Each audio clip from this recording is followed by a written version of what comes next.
May God's Spirit enlighten our minds today so that we will become closer to God as we listen to His Word and receive His body and blood in the Holy Eucharist. I would like to show you first a picture from the James Webb Telescope. They could have a very high resolution now because they put the telescope in outer space. No more impediments from the clouds and from other climatic conditions. Those are not stars. Those are galaxies. Galaxies are huge things, hundreds of millions of light years across. There are 2 trillion galaxies in the universe. Estimate na lang yan dahil may iba sila, hindi pa nakikita. 2 trillion galaxies. We belong to the Milky Way.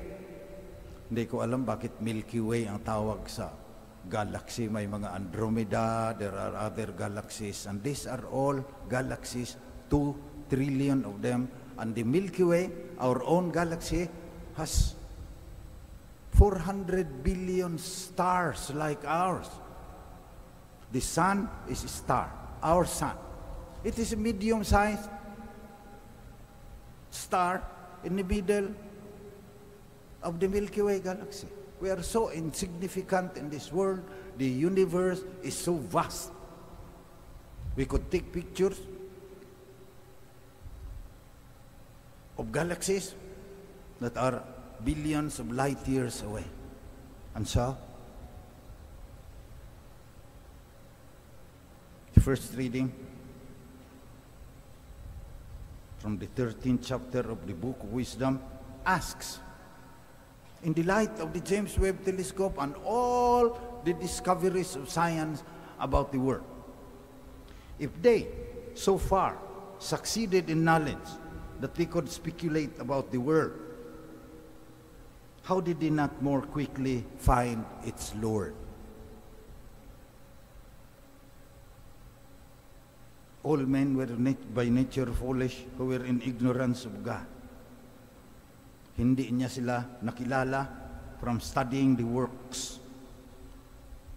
They did not know that there is an artisan, that there was a creative designer.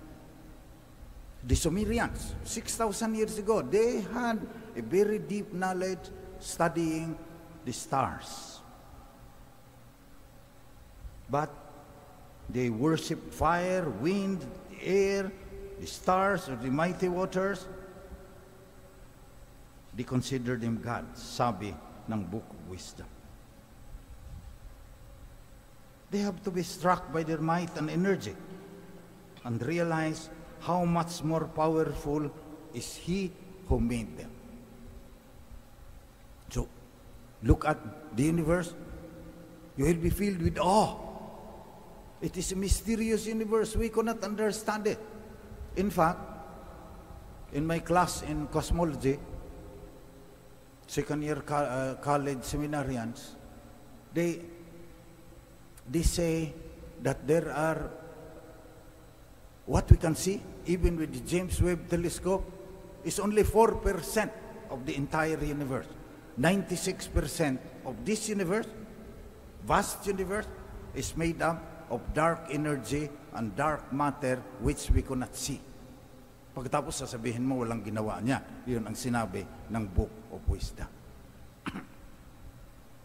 I'm talking especially to the young. In the United States, many of them are leaving the church because they cannot reconcile what the schools teach them about science with what God is saying, what the Bible is saying.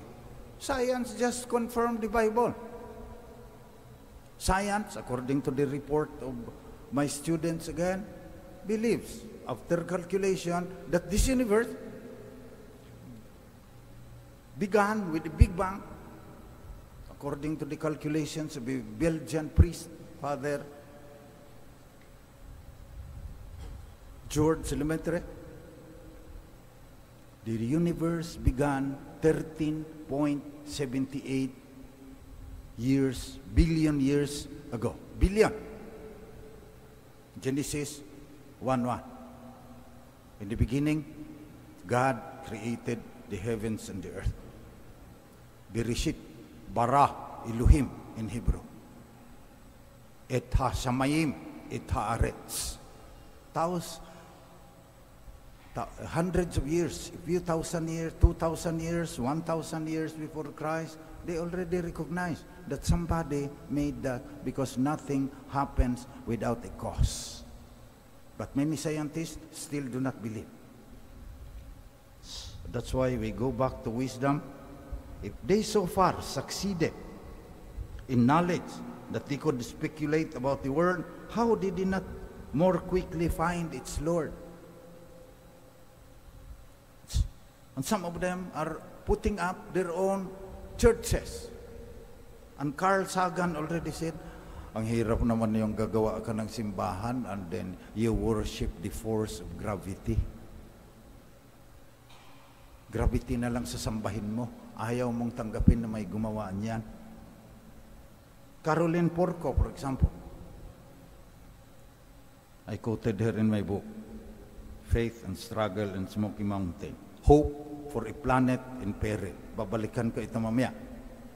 Second place sa London in 2017, Archbishop Michael Ramsey International Book Award. Pinapakinggan. Anong sinabi ni Caroline Porco?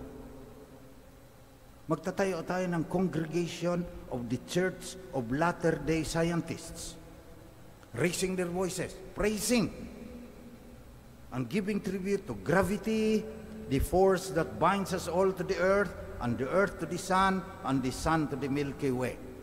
Pinagtatawanan ni Carl Sagan. Gravity ang sasambahin mo. Left with a residue of unfulfilled longing in a godless cosmos. Pag walang Diyos, unfulfilled longing. We want to live forever. And when we experience joy, sabi ng number one atheist, si Friedrich Nietzsche, binasa ko lahat ng libro niyan, sabi niya, alle Lust will Ewigkeit, will tiefe Ewigkeit. German yan, sabi niya, all joy wills eternity. Deep eternity. So hindi matanggap ng mga scientists, sabi ko, yung intolerable emptiness of this vast universe na wala man lang gumawa, sabi ng Book of Wisdom. Caroline Porco laments the fact that scientists in their spiritual quest to feel connected through an understanding of the natural world lack ceremony and ritual, the initiation of baptism, and the brotherhood of communal worship, which we are doing now. Magtatayo ka pa ng sarili mong simbahan, narito na. We are doing what she longs for. And then the young people are leaving the church. Tapos mayroong intolerable emptiness. That's why many of them are suffering from anxiety and depression. And that's why the Lord said, whoever seeks to preserve his life will lose it. But whoever loses it will save it. Chapter 17 from the Gospel according to Luke. You want life?